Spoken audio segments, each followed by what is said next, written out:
Muy bien, pues bienvenidos un domingo más a la Iglesia Evangélica en Valls.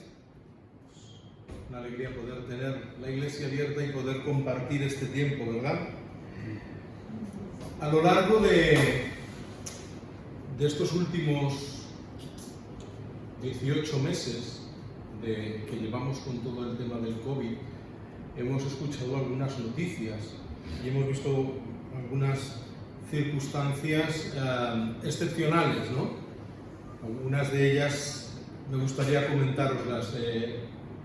Estaba leyendo como un conocido empresario gallego, dueño de las cadenas de ropa que seguramente la mitad de la gente que hay aquí va vestido hoy con su marca, donaba a lo largo de la pandemia varios cientos de millones de euros en respiradores, en mascarillas, en acondicionar hospitales, en ayudar y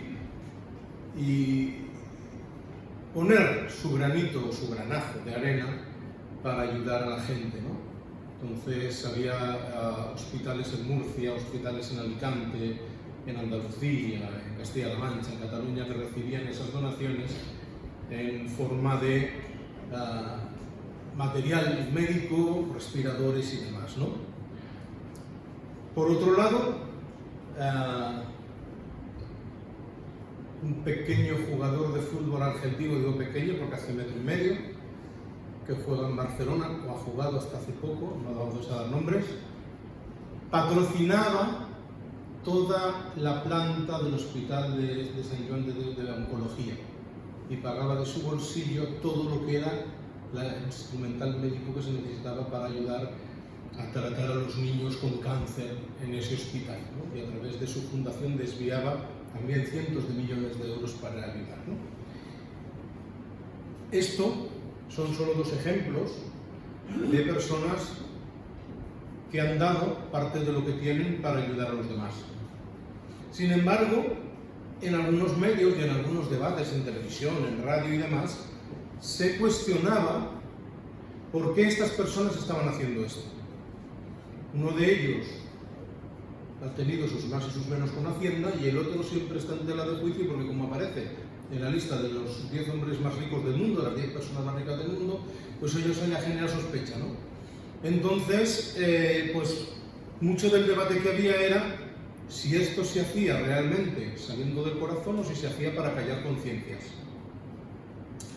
Me acuerdo que un médico de Cartagena, Murcia, salió en los medios, en una tertulia en la radio, diciendo: mira, yo no sé qué tiene este hombre en su corazón, solo sé que hoy tengo máquinas que ayer no tenía, y solo sé que tengo mascarillas que ayer no tenía, y lo que tenga en la conciencia este hombre, pues lo tendrá que tener con su Dios. Me llamaban la atención estas palabras porque hoy toca hablar de qué es lo que nos mueve a hacer las cosas, qué hay en el corazón de cada uno de nosotros cuando actuamos a favor de otros, qué nos motiva a hacer aquellas cosas que Dios espera de nosotros. ¿El fin justifica los medios? O sea, lo que a mí me motiva, ¿es importante o no, o lo importante es la acción? Pues vamos a ver que para Dios es muy importante lo que nos motiva a hacer las cosas. Que para Dios es importante qué es lo que hay en tu corazón, porque eso es lo que te motiva, lo que hay en tu corazón. Y si en tu corazón están las cosas adecuadas, si tu corazón está en sintonía con Dios, la motivación es muy diferente que si no lo está. Jesús empezó el Sermón del Monte mostrando las bienaventuranzas, mostrando cómo debía ser el carácter cristiano, mostró los elementos esenciales que los cristianos debíamos demostrar en el día a día. Continuó hablando de la influencia que debemos tener dentro de la sociedad y nos comparó con la sal y con la luz. Después describió la justicia cristiana y habló acerca de cómo debía ser radicalmente distinta la justicia de Dios que la justicia del hombre. Entonces él habló del divorcio, habló del adulterio, habló de la familia, habló de la venganza, habló del perdón, y enseñaba en ese primer capítulo del Sermón del Monte cómo nosotros tenemos que marcar la diferencia ante las mismas circunstancias que viven otras personas. Nosotros tenemos la responsabilidad de mostrar a Jesús allí donde estamos. Por eso de las antítesis que hemos estado viendo estas semanas. Oísteis que fue dicho, pero yo os digo. Jesús reinterpreta la ley antigua para decir, sí, esto es lo que dice la ley antigua, pero esto es lo que yo os digo, porque nosotros no podemos ser iguales al resto de las personas. Tenemos que marcar una diferencia. Allí donde tú y yo estemos, se tiene que hacer visible Jesús. Allí donde está un hijo de Dios, la justicia del reino tiene que imperar. Y en el capítulo 6 del Sermón del Monte que empezamos hoy, en este ciclo, Jesús nos va a enseñar cómo la vivencia de la fe cristiana no puede ser un ejercicio de hipocresía. Nosotros no podemos ser hipócritas en el ejercicio de la fe, sino que nuestra vivencia de la fe tiene que ser real, transparente, humilde, sincera e íntima. En el capítulo 6 del Evangelio de Mateo, Jesús va a tratar 3 temas: la misericordia, la oración y el ayuno.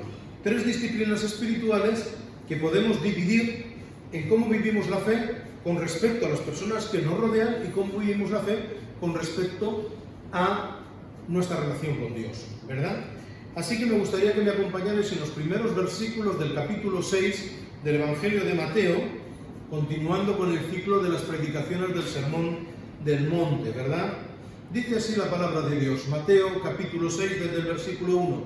Tened cuidado, no hagáis vuestras buenas acciones en público para que los demás os admiren, porque perderéis la recompensa de vuestro Padre que está en el cielo. Cuando le des a alguien que pasa necesidad, no hagas lo que hacen los hipócritas que tocan la trompeta en las sinagogas y en las calles para llamar la atención a sus actos de caridad. Os digo, a la verdad, que no recibiréis otra recompensa más que esta. Pero tú, cuando le des a alguien que pasa necesidad, que no sepa tu mano izquierda lo que hace en la derecha, entrega tu ayuda en privado y tu Padre, quien todo lo ve, te lo recompensará.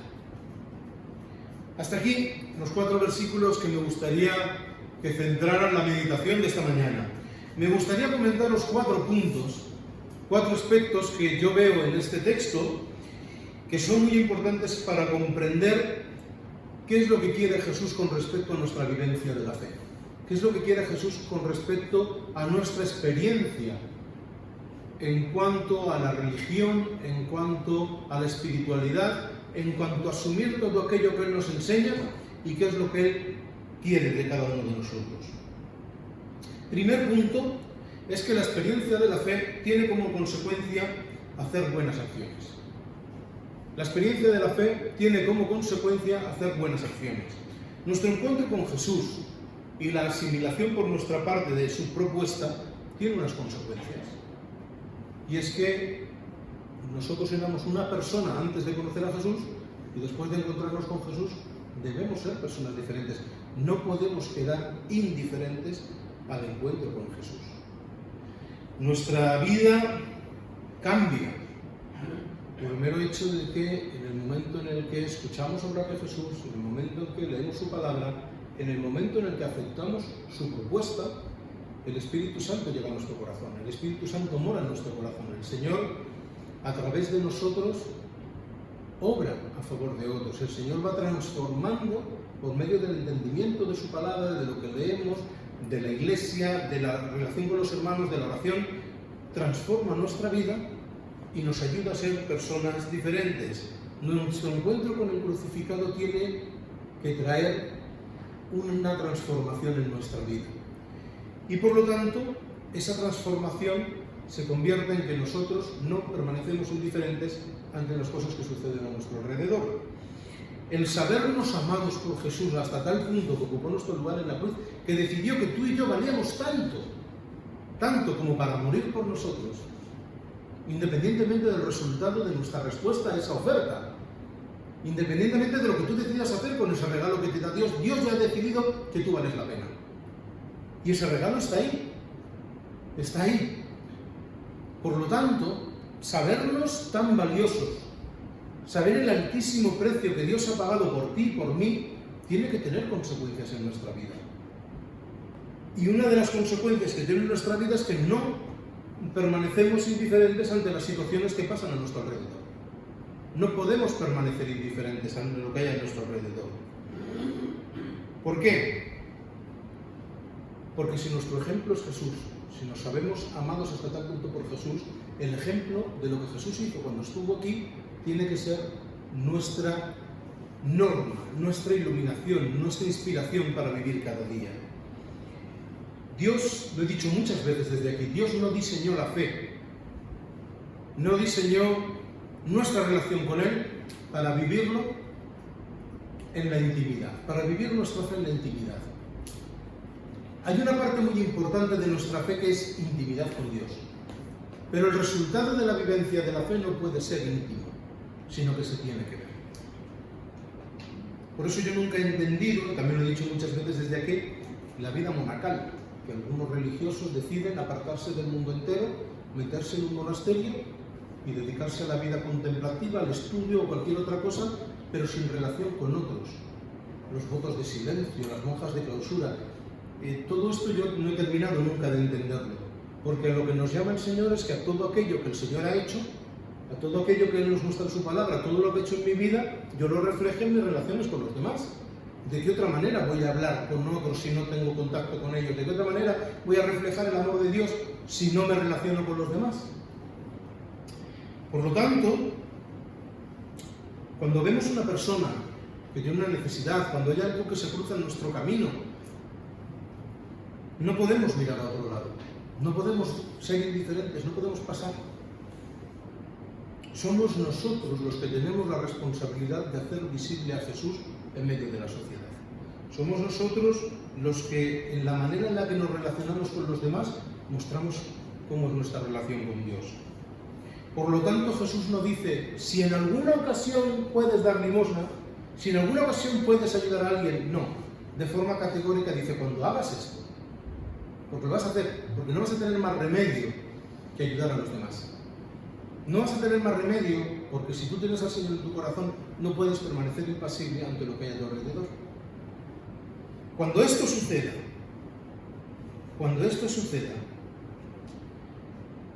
tienes que hacerlo de tal forma que honres a Dios.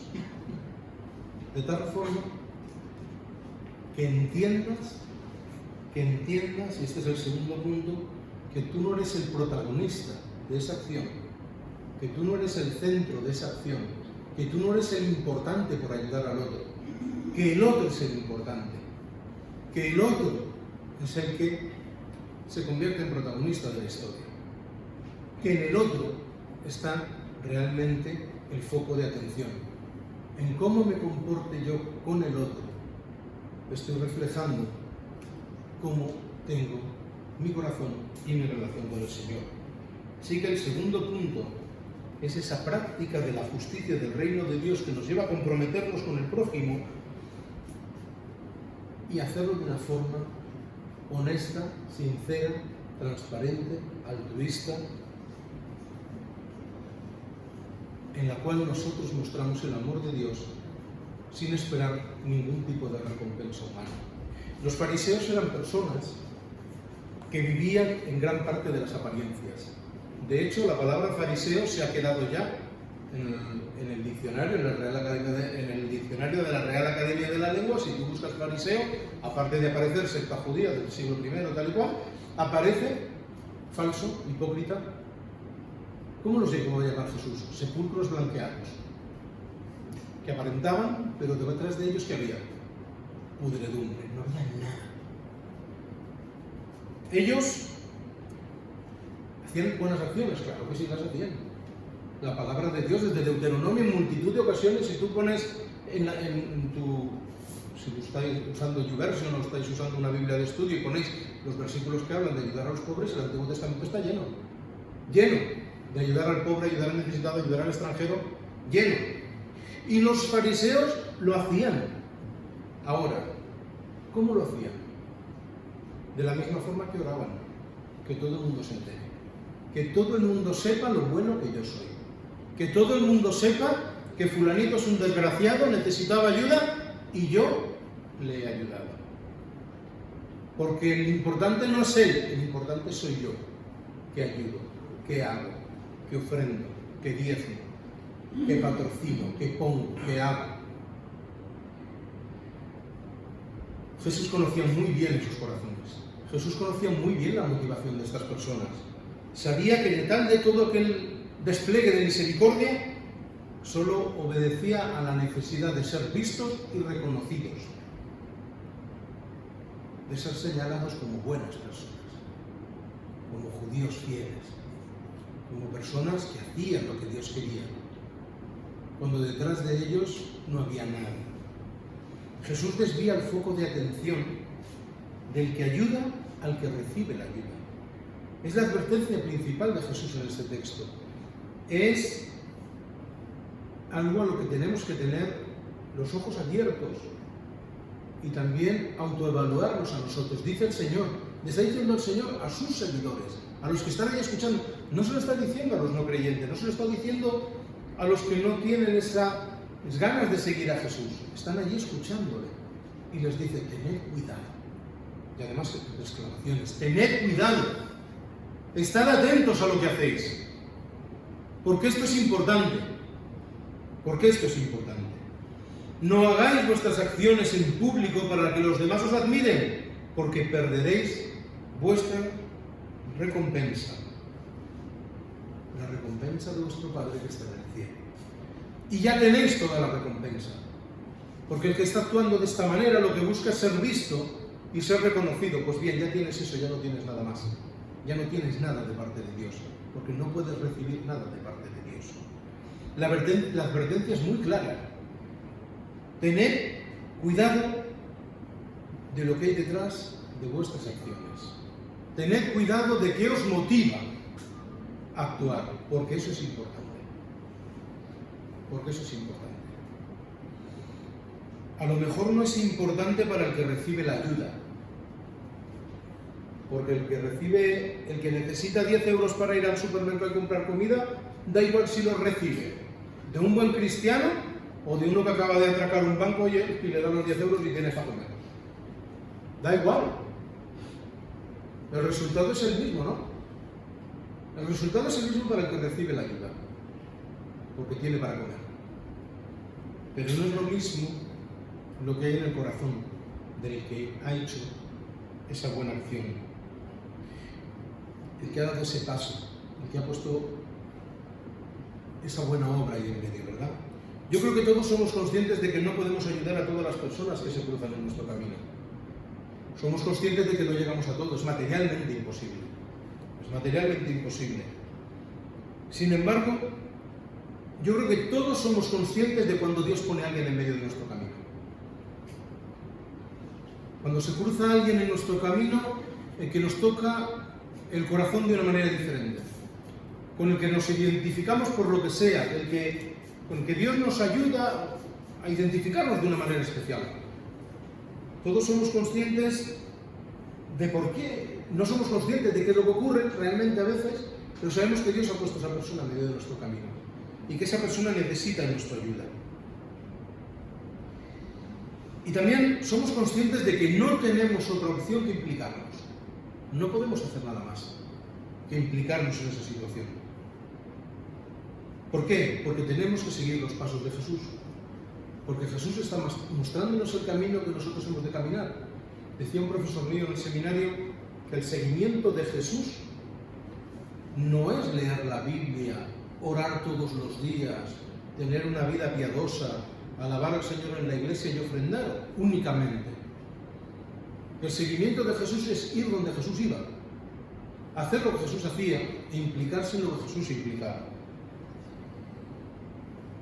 Por lo tanto, para nosotros no es una opción dar ese paso e implicarnos con el necesitado, con la persona que Dios pone delante de nosotros, que a veces lo único que necesita es ser escuchado, un abrazo, una compañía.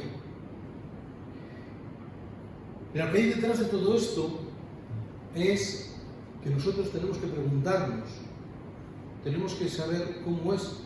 Si nosotros estamos viviendo una religión vacía, una religiosidad sin sentido, o estamos caminando en el correcto seguimiento de Jesús? Entonces, cuando nosotros respondemos a esto, a estas necesidades, a esta ayuda, la pregunta es, ¿por qué lo hago? ¿Por qué estoy haciendo esto? ¿Porque es mi expediente, es el pago de la hipoteca para la casa que Dios me está construyendo en el cielo? ¿O porque el Señor ha puesto algo en mi corazón que me impide no mirar con misericordia a esta persona y fijarme que necesita, y como necesita yo tengo que implicarme? ¿Por qué ayudo a Jorge? ¿Lo hago por él o lo hago por mí?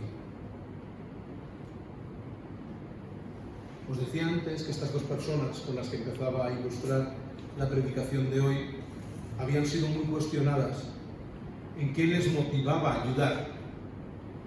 Y algunos tertulianos y demás decían que había que acallar las conciencias de lo malo que hacían. Yo no lo sé. Eso queda, como decía este médico, esto queda entre ellos y Dios. Ahora, ¿hago cosas para callar mi conciencia yo? Yo, Juan, como creyente, ¿hago buenas obras para callar mi conciencia? ¿Para estar en paz con Dios? ¿Hago buenas obras para que los demás me tengan en buena estima? ¿Hago buenas obras para figurar?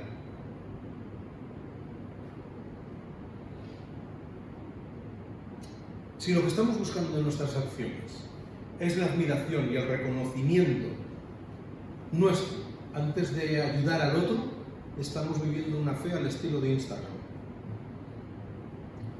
¿Conocéis Instagram, verdad?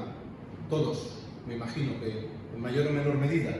Instagram es una red social en la que compartimos fotos de nuestra vida y ponemos lo maravilloso que es, y ponemos las vacaciones, y ponemos la playa, y ponemos las excursiones, ponemos la comida y hacemos fotos. Pero ¿qué hay detrás de eso? No sé si ya lo dicen o no, porque van tan rápido estos adolescentes, no sé si se sigue diciendo postureo, ¿no? Voy a mostrar un poquito. Voy a decir lo guay que soy, lo genial que soy, para que los demás me admiren, me den el like y me suban los seguidores. Y eso mi ego va a subir. ¿Vivimos así la fe? ¿Vivimos una fe de postureo? ¿O realmente estamos andando el camino de Jesús?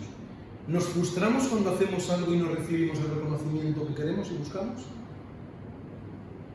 Yo he visto a siervos del Señor frustrados por no recibir el reconocimiento de sus congregaciones. Yo he visto a personas frustradas porque no tenían el reconocimiento que ellos querían o que ellos pensaban que se merecían. ¿Rechazamos el servicio que podemos obtener, que no nos da glamour, que no nos da expectativas de lucirnos? Cuando esto no reúne las expectativas que yo tengo o donde esto me voy a realizar yo, ¿rechazamos hacerlo? ¿Ayudamos a los demás para que eso nos ayude a nosotros? ¿Ayudo a otro para que eso me ayude a mí? ¿O para hacer y ayudar al otro a que tenga una vida mejor? Jesús pone el foco de atención en el otro y lo aparta de mí. Yo no soy el protagonista, yo no soy el importante. Y el tercer punto que os quería decir es que la motivación importa. Lo que hay detrás de nuestras acciones importa. Cuando le des a alguien que pasa necesidad, no hagas lo que hacen los hipócritas de tocar la trompeta en las sinagogas y en las calles para llamar la atención a sus actos de caridad. No recibirán otra recompensa que esta. Cuando nosotros actuamos, cuando nosotros entendemos que nuestro encuentro con Jesús llega a nuestra mente, a nuestro corazón, y eso tiene que contagiar todas las áreas de nuestra vida y todas las relaciones que tenemos personales. Cuando entendemos eso, nos centramos en el prójimo. nos centramos en que el otro es importante y en que mis acciones tienen que estar centradas en bendecir a los demás.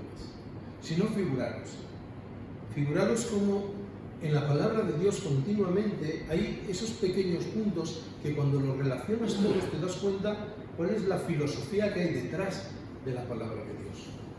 Vamos a ver la semana que viene el Padre Nuestro. En el Padre Nuestro Jesús vincula mi perdón al perdón que yo doy a los demás. ¿Verdad que sí? El Señor Jesús dice, perdona mis pecados como yo perdono, pues perdona mis deudas como yo perdono a mis deudores. Después, esto ya lo hace Pablo. Cuando Pablo enseña acerca de los dones espirituales, ¿qué es lo que enseña? Que los dones espirituales no son para que yo sea mejor, más visible, más importante en la comunidad, sino que los dones espirituales que Dios nos da a cada uno de nosotros son ¿para qué? Para bendecir al otro. Son para bendecir al otro, para servir a la iglesia. No son para que yo me cuelgue medallas, ascienda, me paguen más, me des más responsabilidad o un reconocimiento mayor. Son para ayudar a otro. Estas pequeñas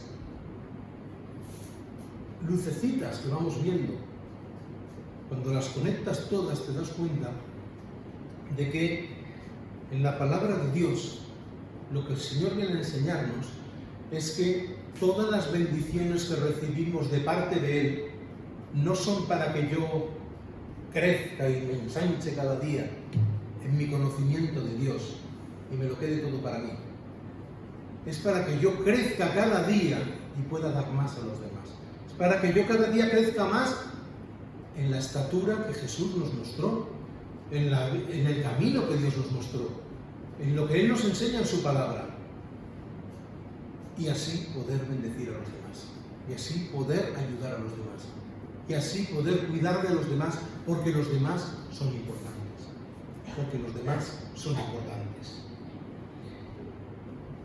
No hay lugar a engordar el ego dentro de la iglesia. No hay lugar a que nuestro ego cada vez sea más grande dentro de la iglesia. Eso no tiene sentido para un seguidor de Jesús. Eso no tiene sentido.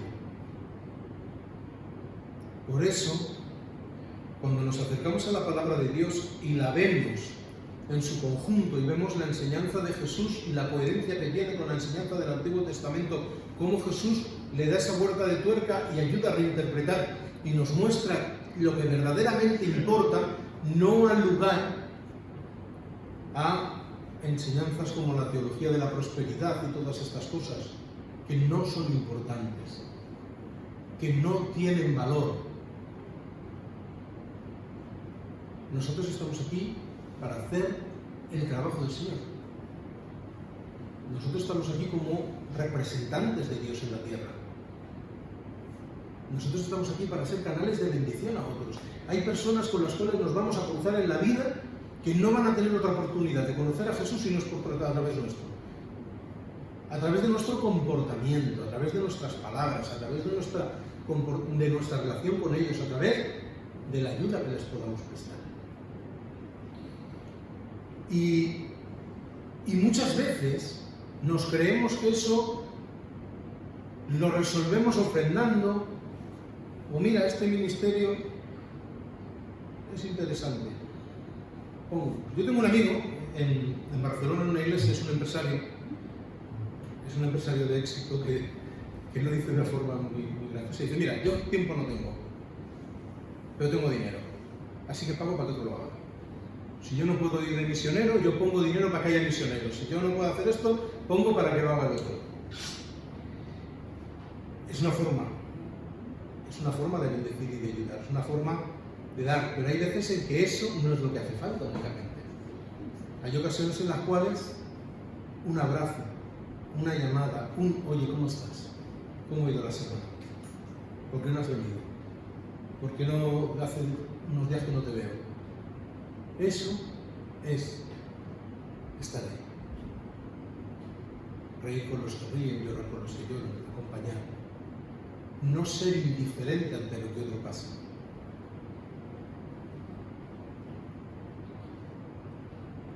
el último punto que quería resaltaros de este texto hoy es que si bien nuestra fe no es para vivirla en claustros y en monasterios escondidos, que nuestra fe es para vivirla en las relaciones que tenemos con los demás, en las vivencias que tenemos con los demás, la intimidad con Dios es vital en nuestra relación con Él. La vivencia de la fe no es algo para vivir de las puertas de casa hacia adentro únicamente, pero la intimidad con Dios es vital. Cuando le des a alguien que pasa necesidad, que no sepa tu mano izquierda lo que hace tu mano derecha, entrega tu ayuda en privado y tu Padre, quien lo ve todo, te recompensará. Hay una parte íntima en lo que hacemos, en cómo vivimos nuestra fe. Hay una parte íntima que solo tiene que ver con Dios y conmigo. Hay una parte de mi relación con Dios que solamente nos compete a Dios y a mí. Dios es el único que sabe realmente lo que hay en mi corazón. Dios es el único que conoce hasta lo más oculto de mis pensamientos. Dios es el único que sabe cómo me siento yo de verdad ante las situaciones que pasan a mi alrededor.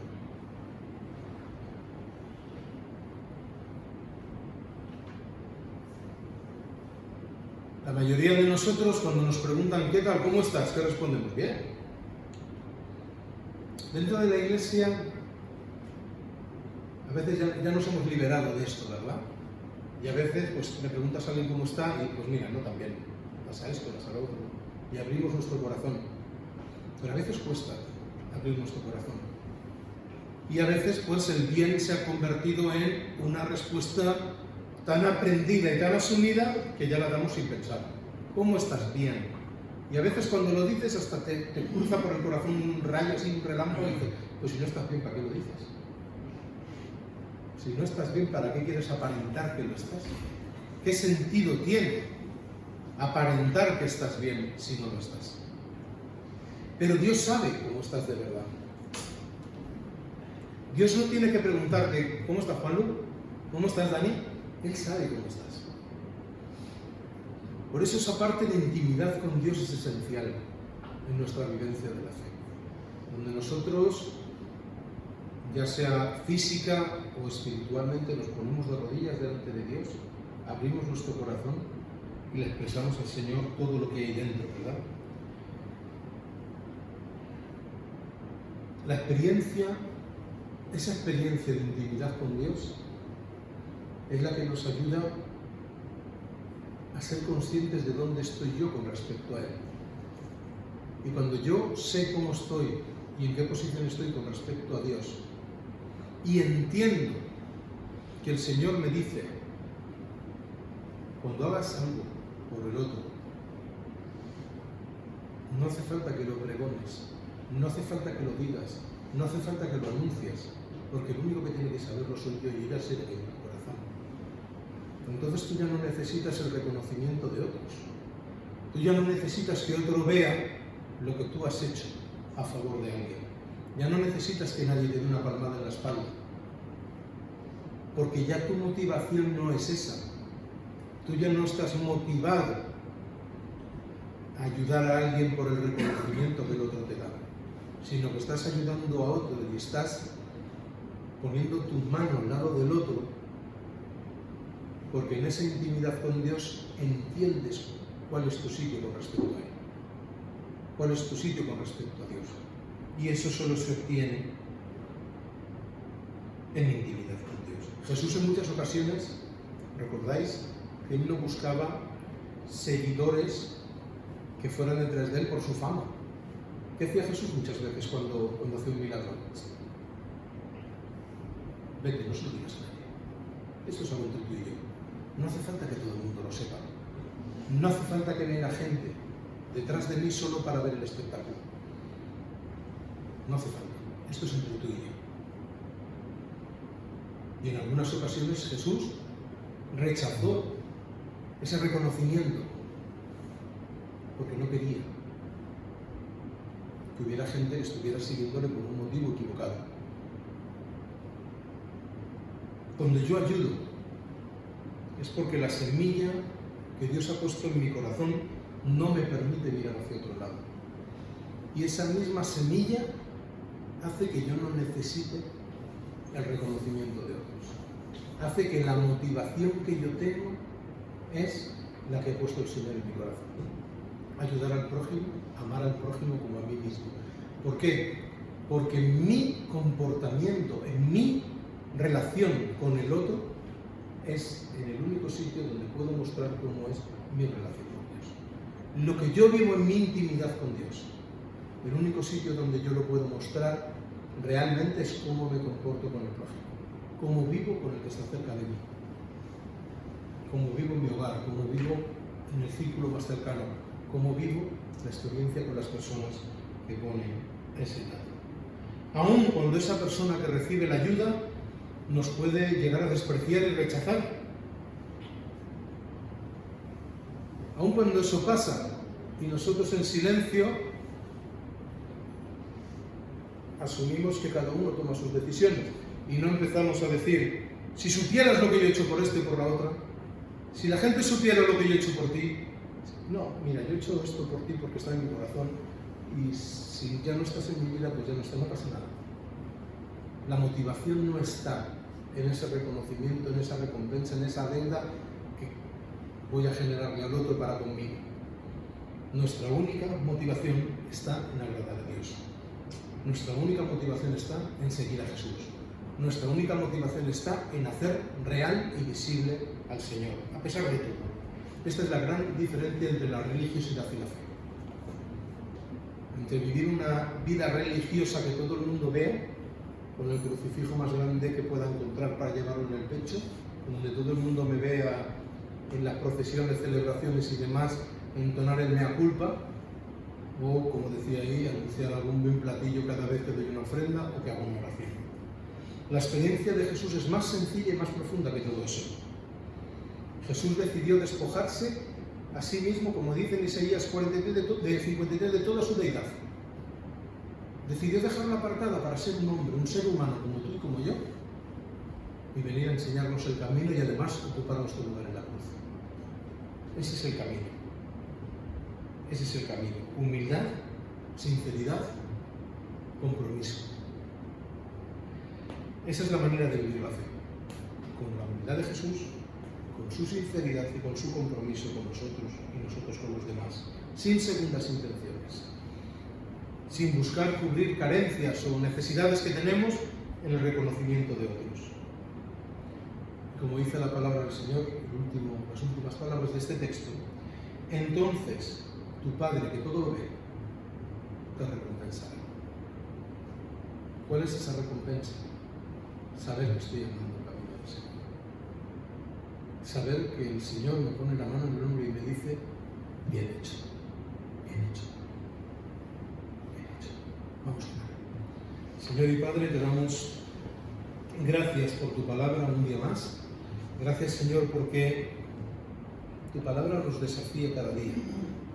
Nos desafía a vivir de una manera diferente, pero también a evaluar cómo está nuestro corazón con respecto a ti. ¿Qué nos motiva a estar aquí en tu iglesia? ¿Qué nos motiva a ayudar a los demás? ¿Qué nos motiva a actuar o no actuar en nuestra relación con otros? Señor, te pedimos que esa semilla que tú has puesto en nuestro corazón cada día nos guíe a ese camino que tú quieres, Señor. Que cada persona que se cruce en nuestro camino que tú hayas puesto ahí, Señor, seamos capaces de responder como tú quieres que respondamos. Que seamos capaces de mirar al prójimo con amor, que seamos capaces de hacer tu voluntad cada día. Señor y Padre, ayúdanos a tener una motivación sana en nuestro corazón, que tu Espíritu Santo nos guíe y que podamos ser luz y sal allí donde tú nos pongas cada día de nuestra vida. Bendito seas tú y bendito sea tu palabra, Señor. Amén. Que el Señor os bendiga a todos.